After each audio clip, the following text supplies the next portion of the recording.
Good morning, everybody. Welcome to this sustainability sharing series on food policy and growing. We have two presenters for us today. I am going to be recording this session for members that can't make it. We will mute you during the presentations, and then we will open for a Q&A. So please use either the chat function to put in your question, or once we open for Q&A, you can unmute yourselves and ask the question. I'm going to hand you over to Anna from Food Steps, who's going to be our first presenter. Hi there, can you hear me, Fiona? Yep, that's great. Wonderful. Good morning, everyone. I'll just share my screen to start the presentation, and hopefully you can let me know if you can see it.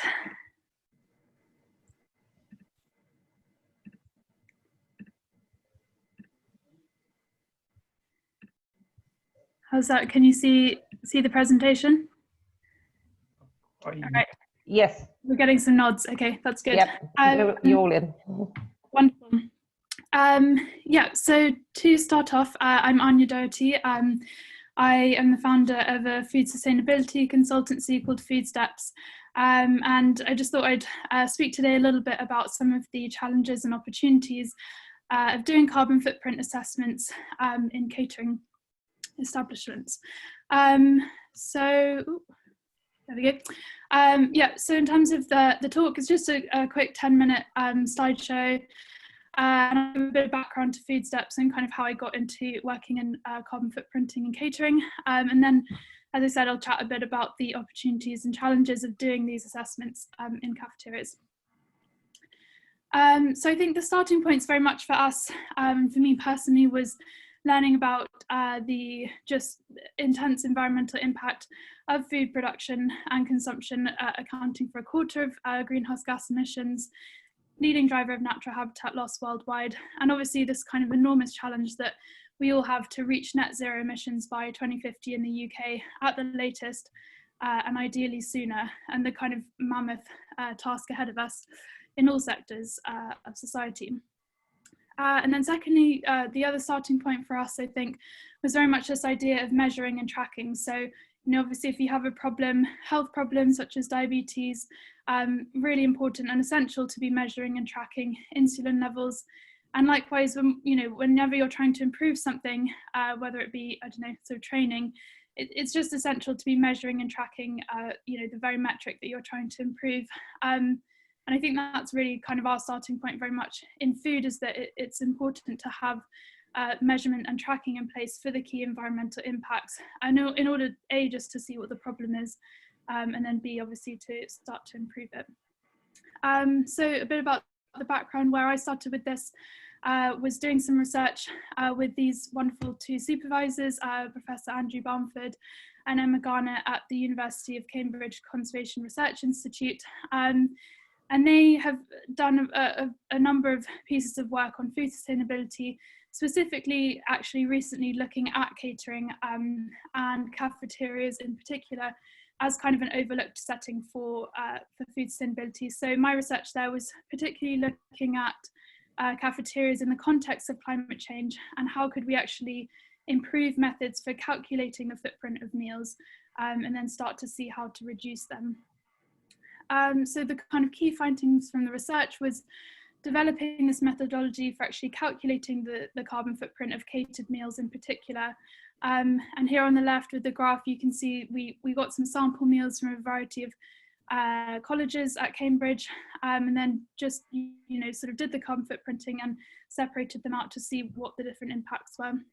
And then this research fed into, with the team, so with Emma and Andrew, their research came out as a top 10 finalist in a global solution search for innovative approaches to tackling the climate emergency. And I think this is really because, you know, a lot of times with sort of carbon footprinting, people tend to think about big power stations and all the rest of it. And I think in some ways catering is quite overlooked as a sort of field to start tackling this problem. So that was the output from that.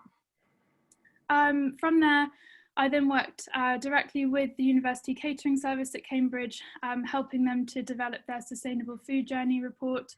And specifically, they wanted to look at the carbon footprint impact of their Sustainable Food Journey, which I think was the first university to really go ahead and do a very detailed carbon footprint assessment of their policy. So I worked with them last year, and using the methods that we've done in the Research Institute, we calculated they'd reduce their carbon footprint by 33% from their sustainable food policy. And this gained them a bit of publicity. As I said, one of the first, if not the first, universities to do a detailed carbon footprint assessment in this way. And a little bit more just about how we actually went about and did that. So it was really taking all of the purchasing data from 2 years, so 2015 before they'd put the policy in place, and 2018 after they'd put the policy in place.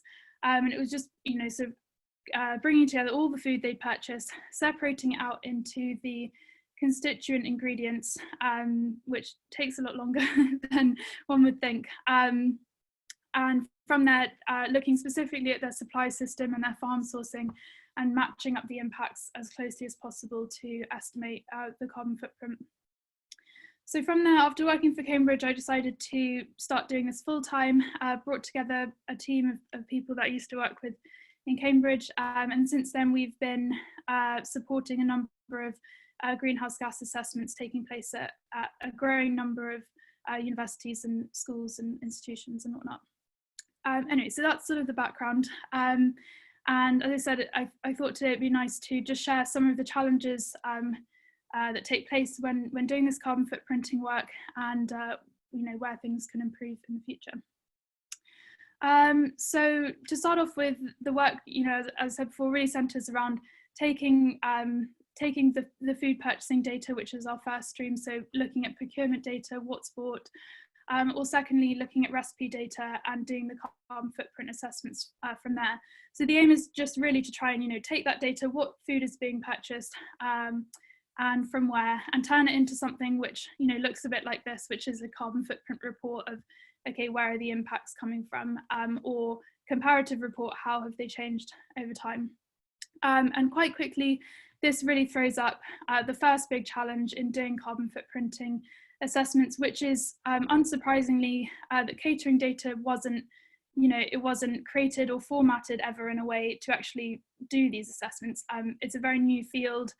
It's only really starting off in the last couple of years, so it's not really a surprise that data capturing systems and invoices are just not really set up to calculate this environmental impacts.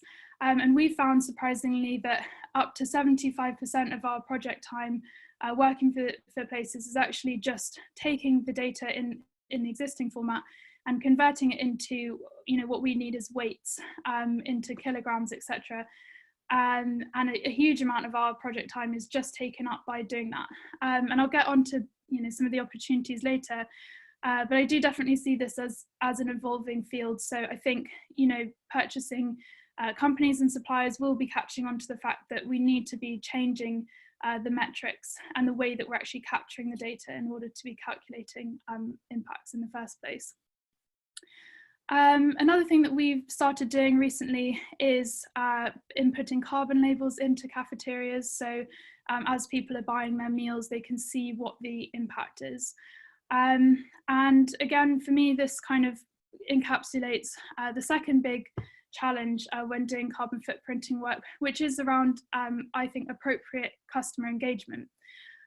So obviously, when doing, making sustainability changes, probably one of the easiest things to do is just to change the menu, depending on, to put more sustainable food on the menu. And, for a lot of people, that is moving towards plant-based food. And having been a student myself, I've seen the problems that can arise by perhaps just making menu changes,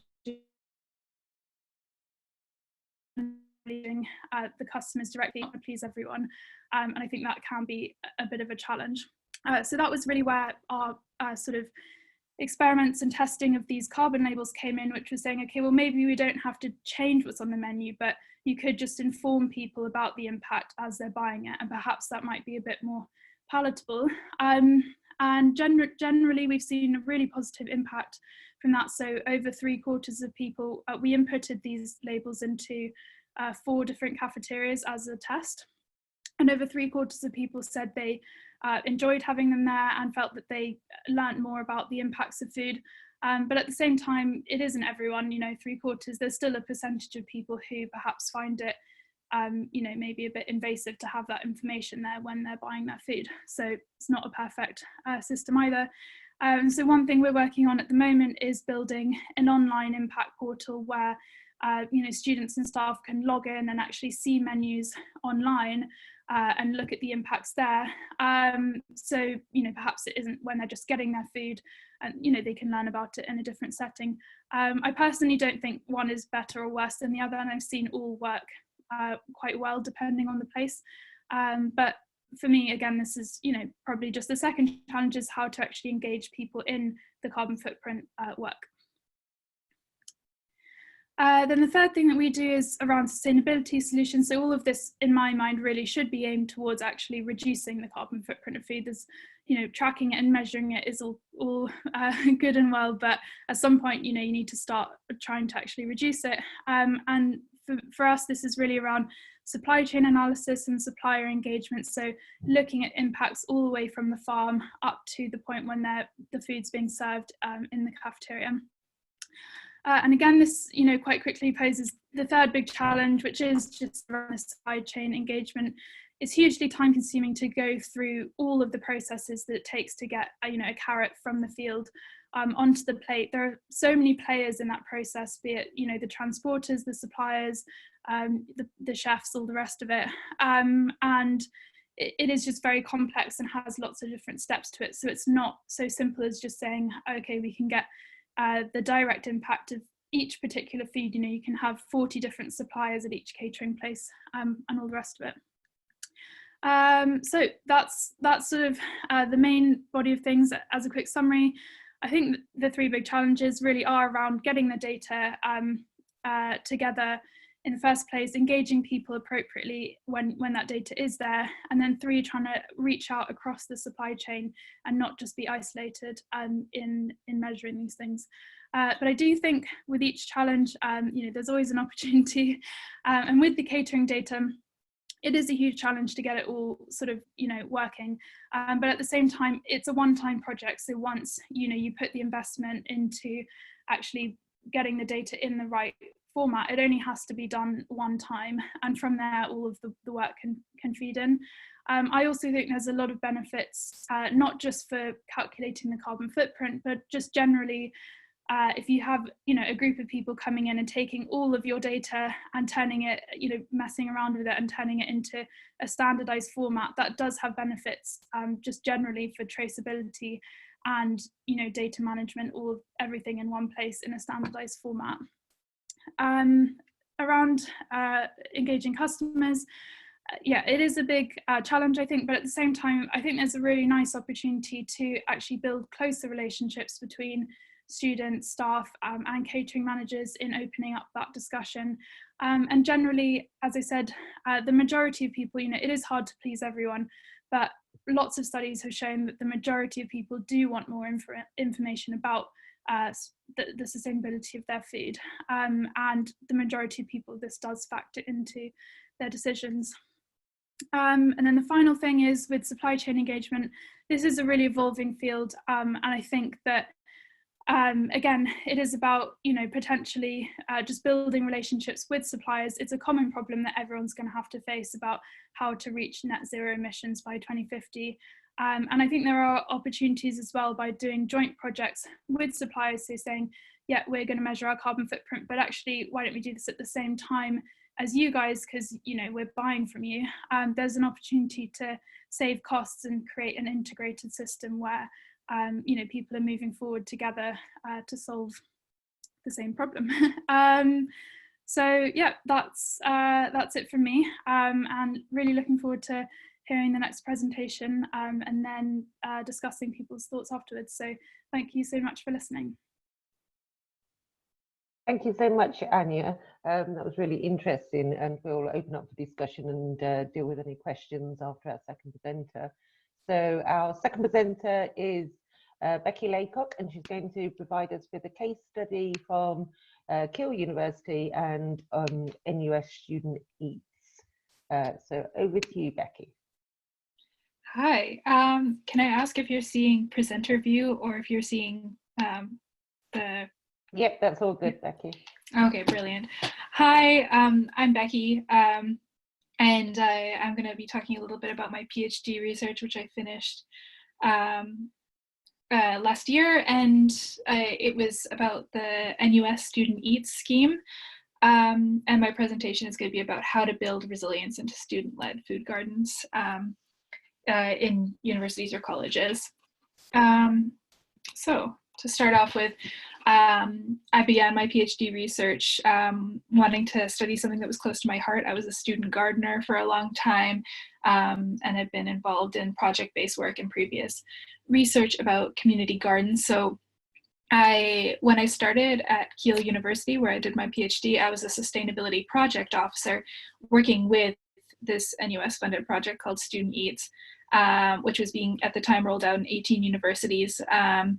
And the focus of the project was to support students in leading food growing projects on their campuses, kind of with the support of university and students union staff, but very much being driven by students. And so, yeah, that was the topic of my PhD. But then since then, the scheme has grown, and there's now more than 60 universities participating in it. And it's also broadened out to support food enterprises like farmers markets, food co-ops, and food preserving enterprises and stuff like that. But my research only explored food gardens, but I think it has kind of broader relevance to any kind of student-led or food project or sustainability project in general that's engaged with students. Sorry, that beeping's on my end, it'll stop in a sec. So obviously a PhD is a big piece of work, so I've kind of tried to pull out the bits that I think might be of interest to you guys. So I'm going to focus this presentation around three main questions, which are what are the benefits of university community gardens? That's kind of a small piece. And then a bit more meaty piece, what keeps student-led gardens from fulfilling their potential? And then finally, how can we help student-led gardens fulfill that potential that they have? So first jumping in, what are the benefits of student-led food gardens? This is a picture from one of the workshops that I led during my research. And as you can see, there were a lot of things that people got out of their Student Eats garden.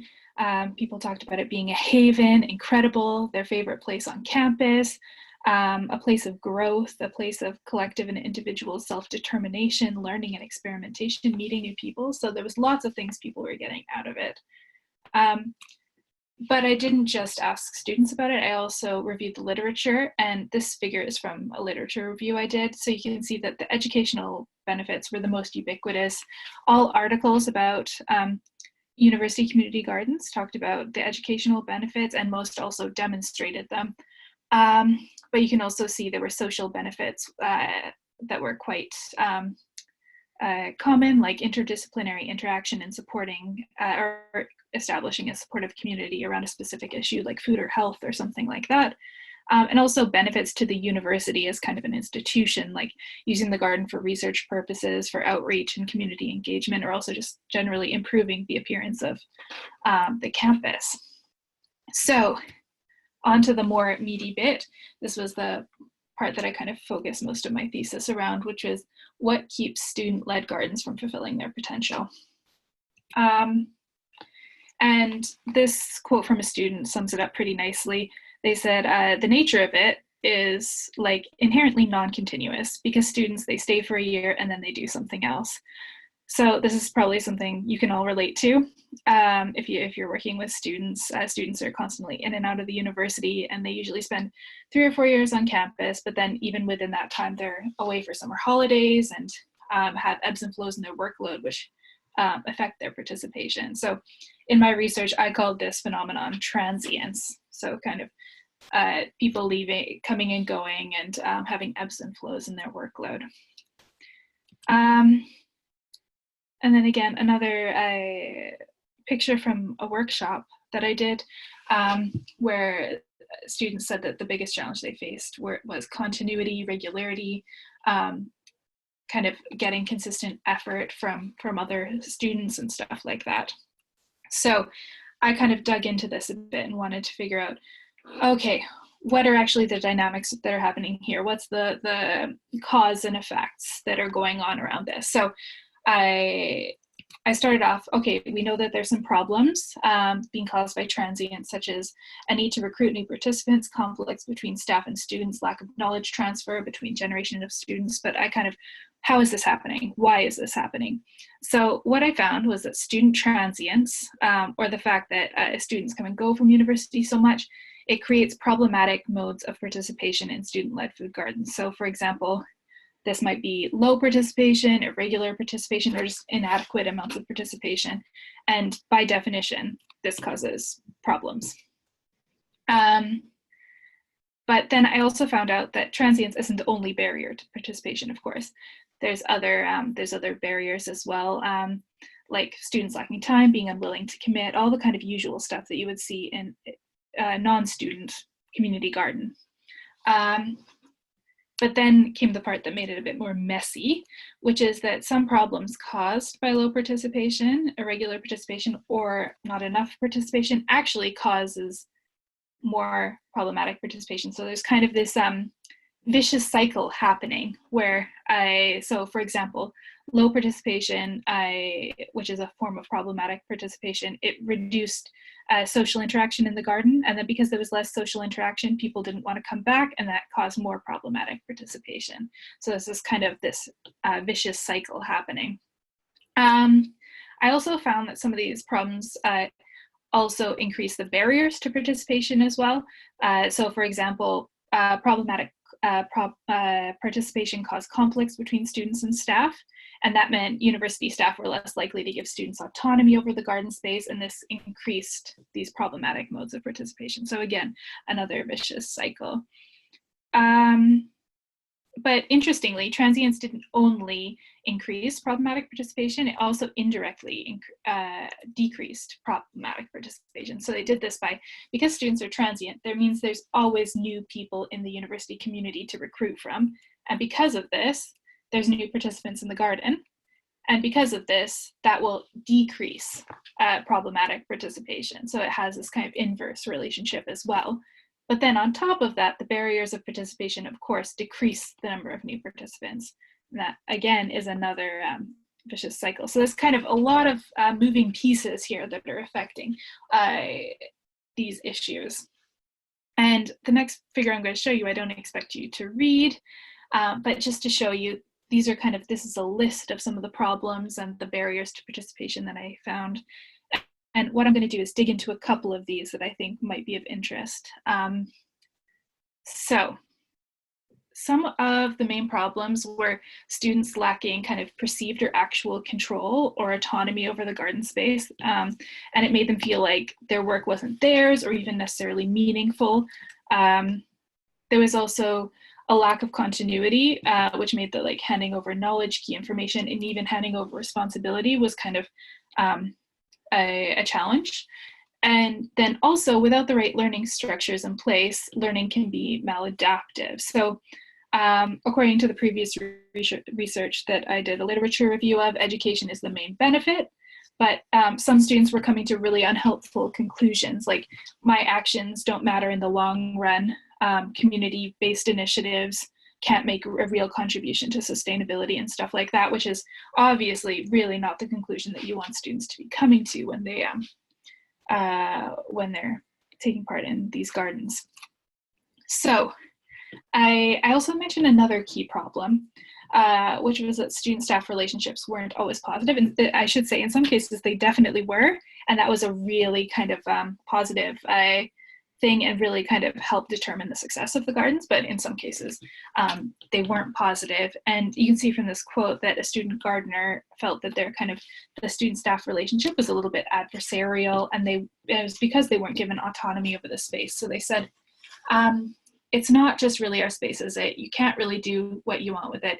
It's really limited. When you don't feel like you own the space, yeah, it's just, you're like extracted for labor, basically, which was a sentiment shared by a number of students, which obviously I think most university staff wouldn't feel this way. They're not thinking of it in this way, but students felt it in any case. And so for me, what I think is one of the major sources of conflict is that students and staff have different understandings of time. They think about time in different ways, in particular with relation to the university. So students tend to see the academic year as kind of this linear time frame where they go through the first semester, the second semester, and then they have summer holiday. Whereas, and it tends to be time limited, kind of like a one-off mission. Whereas for university staff, it feels a bit more cyclical because you've gone through usually more cycles of the academic year. And so you see the kind of recurring patterns and routines that students don't always necessarily see. And so the implications of this was that new students would come to universities and experience everything for the first time. And then they, for example, would have to approach university or students' union staff that they found intimidating for the first time, and they'd be challenged by those power dynamics and kind of wrapping their head around how do I interact with these people and the nerves that come with that. But for staff, of course, these are very routine interactions that happen all the time, and so they don't come loaded with this kind of emotional baggage. And then also because students had linear perceptions of time, many struggled to see how their own transience actually impacted the gardens. And this actually inhibited their ability to take meaningful action to address the impacts of their transience as well.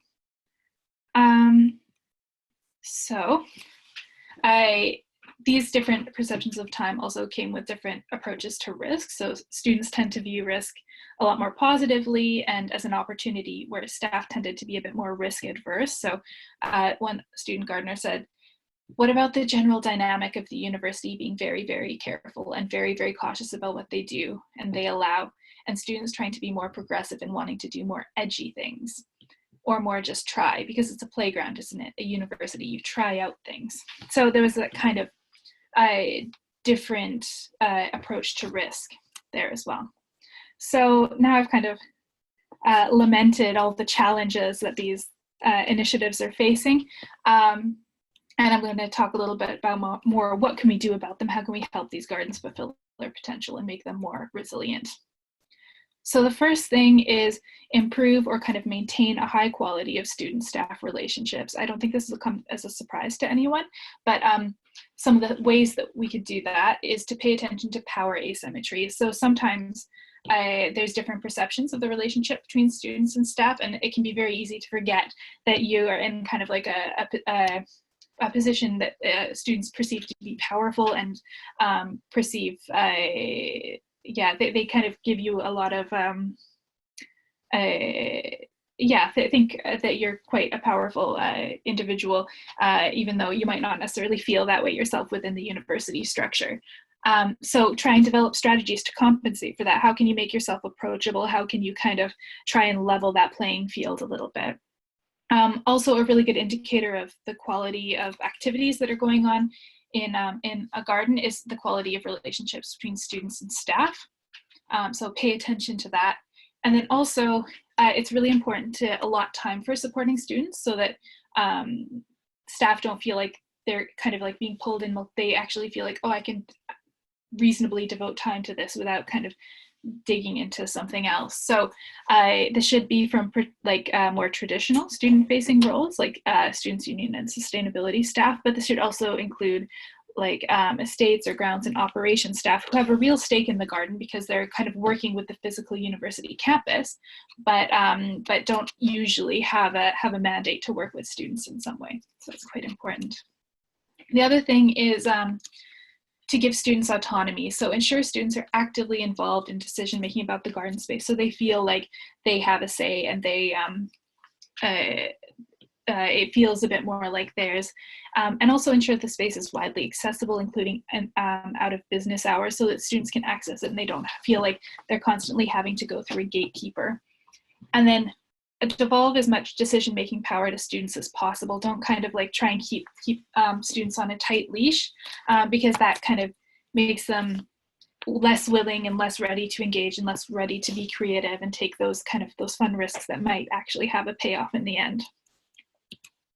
And then finally, help students learn and retain knowledge within their project. So one way to do that is to help students transfer plans and documentation onto future generations of students. So help with that that handover process, and embed opportunities for reflection about taking part in the garden in leadership accreditation, volunteering awards, or other schemes, in order to try and help them come to more helpful conclusions about their participation, and make sure there isn't that maladaptive learning where students are feeling like, oh, I can't make a difference, or something like that. Okay, so that's the end. I just wanted to point to a couple of resources. I created a video for student gardeners, which kind of expands a bit on this, and also there's a report which goes into more detail. It's specifically for students, unions, and universities about my research. And then, of course, I've got a thesis, which is a mammoth thing to read. And that's all from me. Thank you very much. That's great. So thank you, Becca. That's brilliant. Okay, so we now open for questions from anyone. If you'd like to either unmute yourself and ask a question, or you can use the chat box.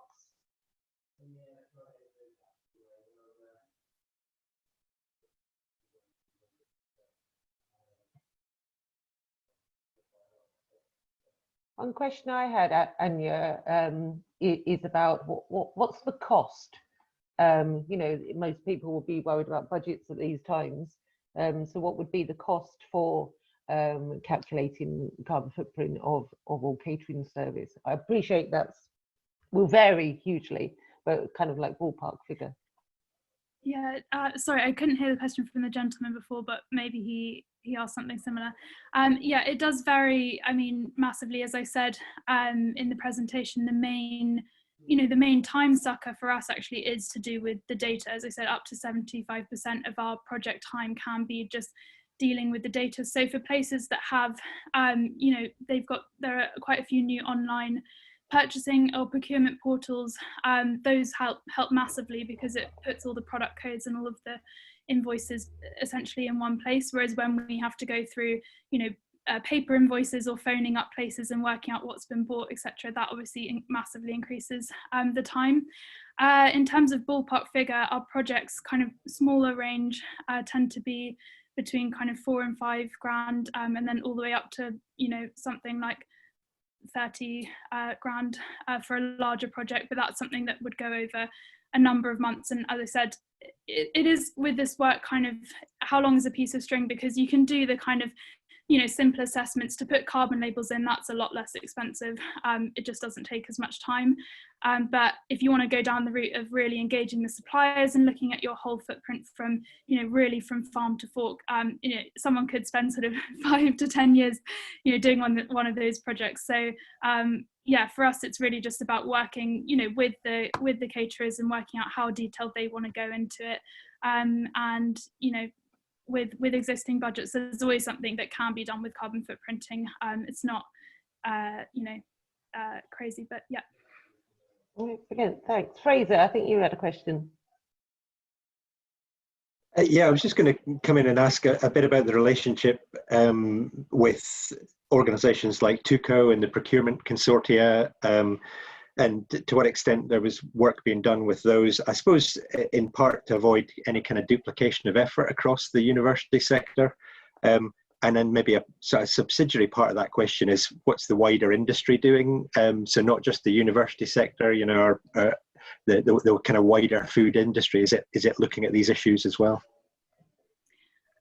Yeah, so in terms of TUCO, I used to work with a researcher called Helen Harwood, and she worked with TUCO to build a greenhouse gas calculator on the website. That was something piece of work that was done, I believe, 3 or 4 years ago, and things have kind of moved on quite substantially since then. And those were sort of using basically average figures for the carbon footprint of different foods. And as I said, things I think are moving much more closer towards looking at specific supply chain impacts. So yeah, in terms of working with TUCO, as I said, you know, in the presentation, I think there is a huge amount of you know, overlap in works. For example, if you have, you know, one university doing their carbon footprint and another, chances are they might even buy, you know, 30% of the same products. There's no point in, you know, doing this stuff 3 or 4 times over. And for us, we're really looking at trying to, yeah, build some of those collaborative things where if people want to, you know, go into a project at the same time, you can just, you know, deal with the overlap rather than, as you say, duplicating the work. Where things are going in the industry at the moment, I think it really is, it's just so wide ranging. Some suppliers are really, you know, on top of it. They're kind of moving to looking at carbon footprinting their whole supply chain, and actually universities can benefit off of that work, as you say, not having to just, you know, do it all from scratch. But equally, I think it's just such a wide range. There are also places that are just, they haven't even really started to think about it. Yeah, I think sort of where we're at the moment, we're starting a second project with the University of Cambridge. We started that this month, and the big kind of difference with what we did last time is going to be around collaboration. So looking at working with the suppliers and working with the farmers, etc., rather than you know, doing it in isolation and then someone having to duplicate it later on. So I hope that answers the question, but it's yeah. Right. Thanks, Anya. Just an update. I know TUCO are looking to upgrade the greenhouse gas emissions tool, calculator tool that they have. They were hoping to launch that in April at their conference, but obviously due to current pandemic, that's been delayed. So as soon as we know that that's been done, then obviously we will share that with the sector. Okay, Julia from University of Surrey, you've raised your hand. Oh, hello, hi, can you hear me? Yep, go ahead, Julia. Oh, lovely. Oh, thank you so much, both of you, for the amazing presentation. They've definitely been really interesting and quite intriguing. I just wanted to ask, in the case of the carbon footprint labels in the catering departments, just wondering from a psychological perspective, have you had any feedback that these might be making people feel guilty regarding, like, if they were to eat a high carbon footprint meal? And also, I had some questions regarding Cambridge's decision to eliminate lamb and beef off their sort of catering ranges. Well, some people suggested we do that in Surrey, but we decided to go against it as it was potentially perceived as being discriminatory towards people that were deciding to eat it. Obviously, you work with Cambridge. What sort of feedback did they receive from there? It is definitely quite interesting, and I think that a lot of universities are currently assessing that. Yeah, thank you so much, Julia. So in terms of the labels and people's psychological perception, yeah, it was definitely a big consideration, and that was sort of I suppose the starting point of doing the research was, as I said, we tested this out in 4 different cafeterias to actually do these surveys and get feedback from places. So first of all, in designing the labels, we started off with something like 15 different designs, which were put to students and to different people to actually test in a lab setting what their responses were to the labels. And we selected the one where people rated the highest sort of scores for informativeness over kind of emotional impact in a way. And then in terms of in situ, how the kind of feedback came from that, actually we were surprised at how positive it was. Obviously, we only have a sample size from 4 university colleges, which already is, you know, quite a different subsection to, say, the general population. But as I said, over 3/4 of people said that they liked having the labels there, and that they improved their understanding of the impacts of food, and the staff was supportive as well. But as I said, you know, in my talk, it isn't everyone, and I think that is really just the big challenge, is that no matter what you do, you're never going to get 100% of people who have a positive interaction with an intervention. And, you know, I suppose that's not different to any other sector, and there probably were people, you know, like having those there, which is why, as I said, I've looked at doing an online menu impacts where people don't necessarily have to see that when they're purchasing their food. But overall, it was very positive, and I think that, you know, indications of 3/4 is actually, I think, good enough to kind of go ahead and say, yeah, this might be something that is a beneficial intervention. In terms of Cambridge's beef and lamb removal, yeah, I mean, it is very controversial, and I think definitely the feedback at some colleges which have subsequently suggested they might remove beef and lamb is one of, you know, kind of understandable backlash from a number of students who do feel that's discriminatory. I think in the case of the university catering service at Cambridge, it was very much a phased out type thing. So I don't think they just went ahead and kind of cut it all out. They reduced it, and they didn't get negative feedback through doing that, because it wasn't a kind of, hey, we're going to completely cut this out of the menu. It was just, right, we're going to take the decision to, you know, stop serving this little by little in a way. But yeah, I think, you know, it is a unique situation as well, because Cambridge, we have, you know, there's the colleges there, so people aren't forced to just eat at the university catering service. They have other options. It's in the middle of a town, and obviously people can choose to eat at their college or at the university facilities. So I have to say, it might be a different situation at a university where, you know, students don't have that option to go elsewhere, and therefore, you know, have to eat in the campus itself. So yeah, I think that's a good point that you raised. Thanks, Anya. Just to follow on from that, Sam's asked a question in the chat box, wondering if you've been able to assess if the carbon labels have made an impact on emissions. Have you done like a specific assessment on that? Yeah, so that was really the study that I did in collaboration with a PhD researcher at Cambridge, and the papers will be published in about 2 months, so I can't go ahead and say what happened there. We did measure the impact on the overall emissions of the cafeteria, and how having those labels changed the carbon footprint there. So I'll definitely, if there's a sort of email group after, I can share a link to that when it gets published in a couple of months' time. Yeah, that'd be great. Thank you. We've got another question for you, Anya, from Deborah. What tool or carbon conversion factors do you use to calculate the carbon footprint of the food? Yeah, so this is sort of the main database that we use is one created by Joseph Paul, who is a researcher at Oxford University, and that is something that came out about, I think it was pretty much this time last year. So we upgraded our whole calculation system onto that new database. It's much more comprehensive. Even still then, it covers about 65 different types of food, but obviously you can imagine there's a huge additional number of ingredients. So basically all of our work is about you know, finding different studies, new studies, and doing the conversion factors for, you know, everything from soy sauce to ketchup to an apple.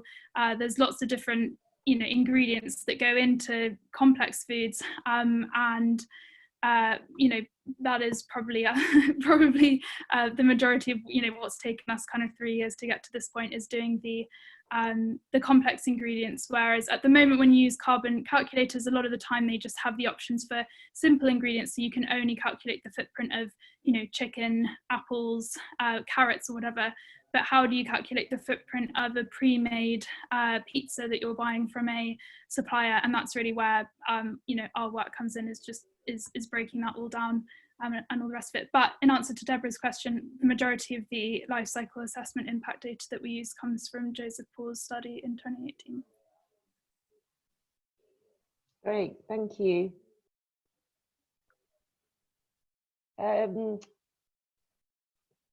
There's somebody from Student Eats. I don't know if you want to unmute yourself and ask the question that you posted in the chat about green impact.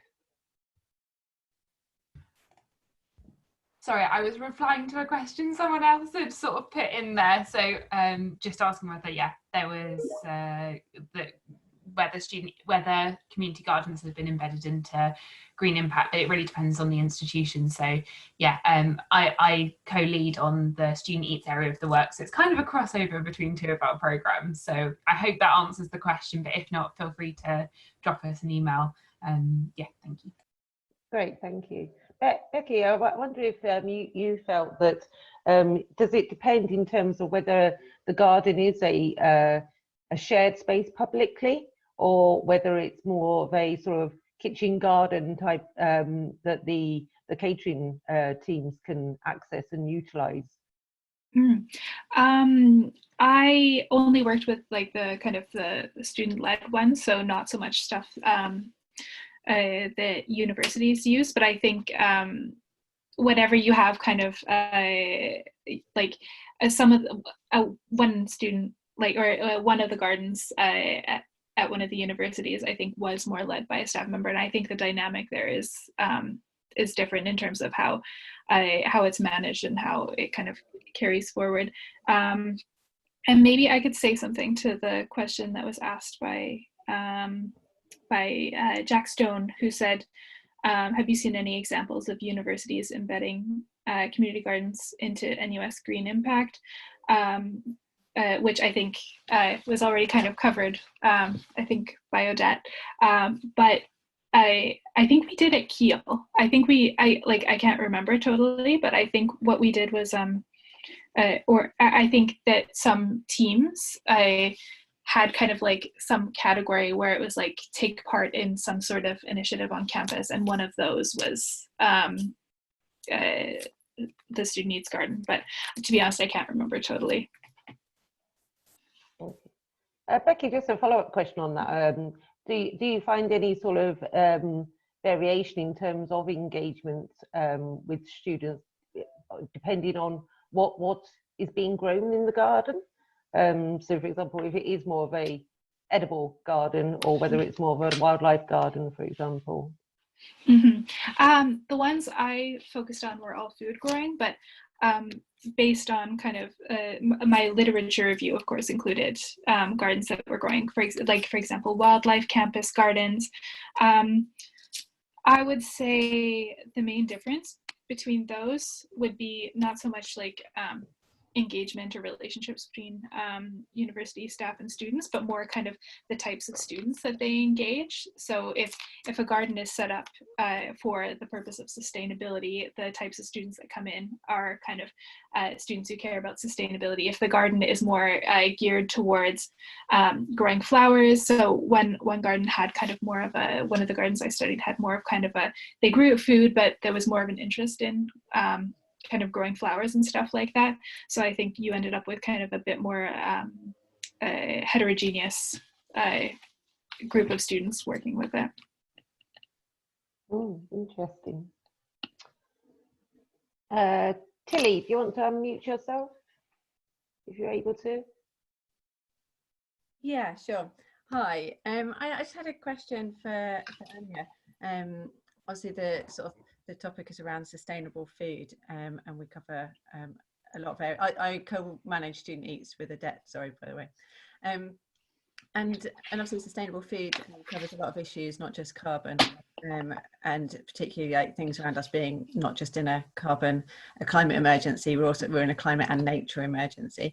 And I just wondered if any of your work or any of your calculations or data collection on what food is described as sustainable food takes into account these additional factors.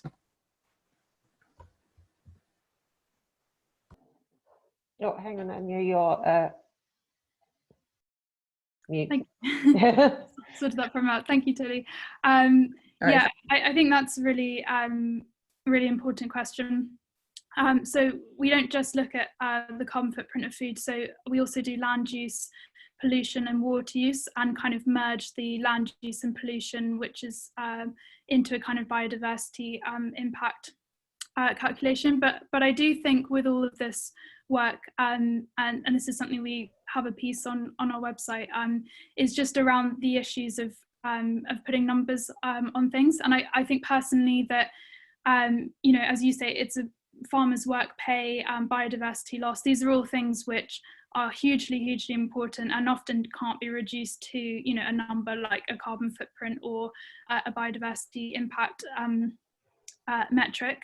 And I think that I think it's just about getting the balance right. So for us, you know, we do numbers. That's the work we do. I think it's really important that those numbers feed into a wider policy that looks at some of those, you know, softer impacts like fair trade, like, you know, farmers' livelihoods, etc., that you just can't put a number on. So I don't think that, you know, when you're doing metric scores, I think they're hugely useful for some things, but you shouldn't necessarily just say, okay, right, I've done the carbon footprint and that's the end of the story. So yeah, we do work to kind of put the figures in the context of, you know, bigger environmental and social problems. I think that's really important stuff to do. Thank you, Anna. And you could I just follow up on something? Is that okay, Fiona? Yeah, good.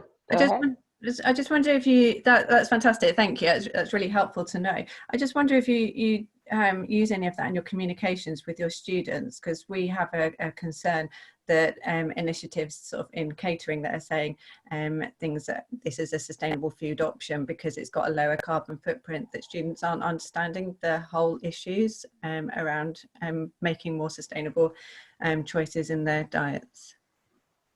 Yeah, so one thing we did do with the carbon labels was, as students kind of entered into the dining room, we had it was a one-pager, just kind of information on, you know, why the labels had been put in, what they meant, how they were calculated, and how that sat in the context, with a link to a more kind of detailed, I suppose, discussion, you know, portal to start thinking about those things. So yeah, as I said, I think it's definitely, it's not a kind of magic bullet. I think it does have a role to play in how we tackle this issue, because at the end of the day, you know, we do have the country has targets to meet in terms of carbon footprint, so we can't run away from that.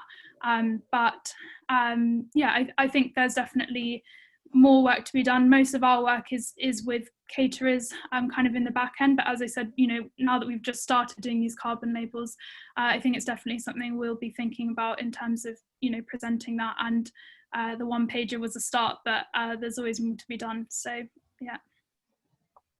If I can just add to that, the person that developed the TUCO tool, they have now gone.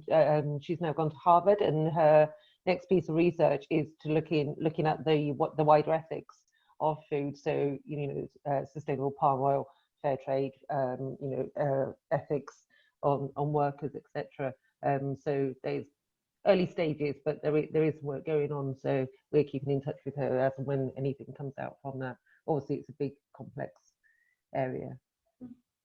Yeah, and as I said, I think it is also new, and there's lots of questions that arise with all these things. I think, you know, the most important thing to do is just to listen to all sides of the problem. It covers, you know, from farmers up to people consuming and everything in between. So yeah, I'd love to hear people's thoughts and stuff on that. Great. Thank you. We've got a couple of minutes left. Does anyone else have any questions? You just want to unmute yourself. I had a quick question for Becky, actually. Becky, did you look at where the gardens were kind of placed in relation to students' homes, or in relation to, you know, even where they eat or something? Did that have an effect on how people, you know, engaged with that and their sentiment around the gardens? Mm-hmm. Yeah, very much. Yeah, so I looked at Warwick University, Keele, and Sheffield, and Sheffield's garden is kind of well, Sheffield University isn't so much of a kind of like, but both Warwick and Keele are more rural, kind of campus based, and Sheffield is kind of more embedded in the city. So I think that made a big difference, because both Kiel and Warwick had kind of like a population right there on campus. But it also made it like, so for example, staff would sometimes come and help out during the summer, and that makes it means that weekend sessions aren't as good for staff, for example. And then also at Kiel, we have a walled garden, which is locked over the weekend. So that was kind of quite tricky, because it meant that students had to have keys, and keys would get lost, and it just kind of it made the process very, and it was kind of, there was an issue of how many keys to give out, and so there was this real hurdle. And then there were students climbing down trees to get into the garden, which of course the university had kind of like concerns about health and safety related to that. And so I think kind of garden placement is something very, very hard to change after you've done it, but it's a really important consideration. Yeah. Great, thanks, Becky. Severin, I think you were going to ask a question.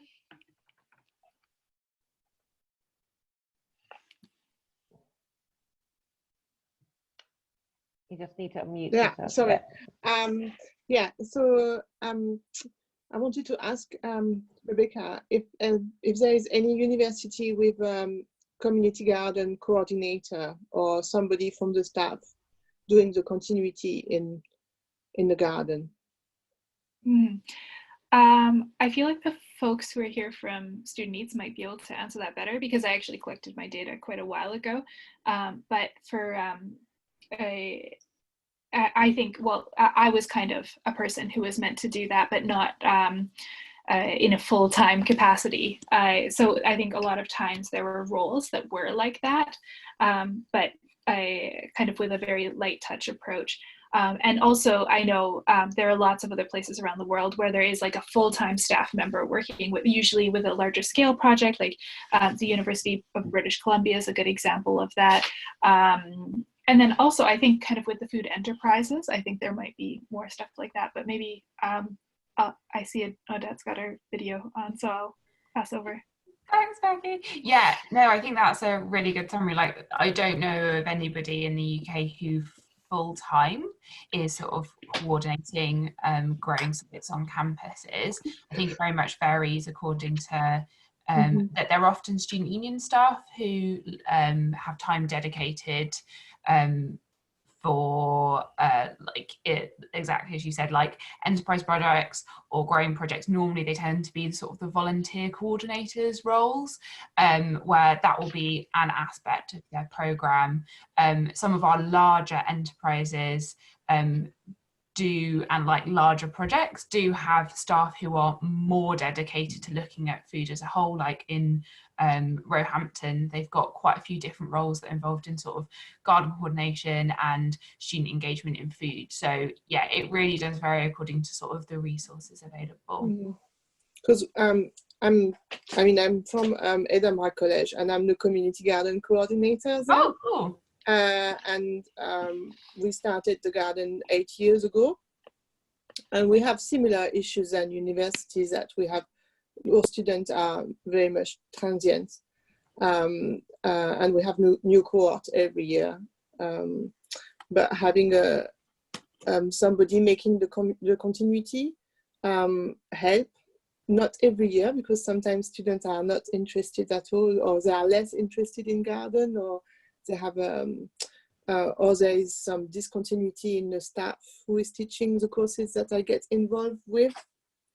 But it helped a lot with continuity, and we engage a lot with community group as well and community members, so that the garden is never without use. So even now that we are closed, the garden is still open, and member of the community and former staff are still using it, and they will email me. I'm not going there because it's involved quite a lot of traveling at the moment, but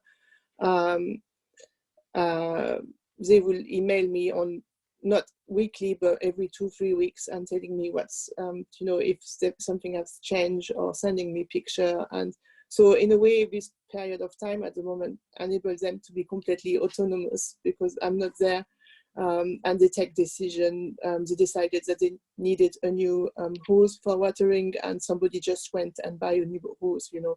So without asking me for the money or asking me to order things. So which is, it's great. It's good to see. I could say something really quick as well. I know at Sheffield, or no, not at Staffordshire University, they had someone who was really actively, or previously had someone who was really actively involved, I think from like the student welfare office or something like that, and they did a really good job of kind of coordination. And also at the university where I did my undergrad, actually, the University of Victoria, they hired students for a year-long period to coordinate the garden as well. So kind of as both to kind of look after the garden, but also as kind of like a skill building experience and a CV building experience for students.